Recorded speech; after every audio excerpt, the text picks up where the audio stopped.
ફરી એકવાર ગુજરાત ફર્સ્ટનું બઝર વાગ્યું છે અને સ્વરાજના શાસકોના એક બાદ એક જે નામ છે તે ખુલી રહ્યા છે અને ગુજરાત ફર્સ્ટરોમાં સૌથી ઝડપી નામની જાહેરાતો છે તે પણ કરી રહ્યા છે। વાત કરીશું છોટાઉદેપુર નગરપાલિકામાં ભાજપનો ભગવો લહેરાયો છે, જેમાં પ્રમુખ તરીકે બિનહરીફ મંજુલાબેન કોળી ચૂંટાયા છે તો પ્રમુખ તરીકે બિનહરીફ પરવેઝ મકરાણી ચૂંટાયા છે। 1996 બાદ ભાજપની સ્પષ્ટ બહુમતી સાથે સત્તા આવી છે, ત્યારે ભાજપ પાસે બોર્ડ બનાવવા 20નું સંખ્યાબળ છે।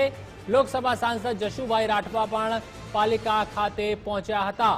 વધુ માહિતી માટે સંવાદદાતા તોફિક શેખ જોડાઈ ચૂક્યા છે। તોફિક, છોટાઉદેપુરમાં 1996 બાદ ભાજપ સત્તામાં આવ્યું છે અને પ્રમુખ અને ઉપપ્રમુખના પદના નામની જાહેરાત કરવામાં આવી છે।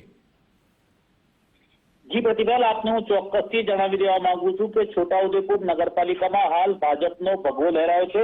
1995 માં જ્યારે સ્પષ્ટ બહુમતી સાથે ભાજપનું બોર્ડ અસ્તિત્વમાં આવ્યું હતું અને તે બાદ હાલ પ્રથમ વખત છોટાઉદેપુર પાલિકામાં સ્પષ્ટ બહુમતી સાથે ભાજપે પોતાના બોર્ડ બનાવ્યું છે। જો કે પ્રમુખ અને ઉપપ્રમુખ માટે બંને જે ઉમેદવારો હતા તેમની સામે કોઈ પણ ફોર્મ ભરાયા ન હતા અને બિનહરીફ બંને જે ઉમેદવારો છે તે બિનહરીફ ચૂંટાઈને આવ્યા છે। અને જો કે ભાજપ પાસે બોર્ડ બનાવવા માટે 20નું સંખ્યાબળ પણ હતું, પણ સામેથી કોઈ પણ જાતના ઉમેદવારી કરવામાં ન આવતા બંને જે ઉમેદવારો હતા તે બિનહરીફ જાહેર થયા છે।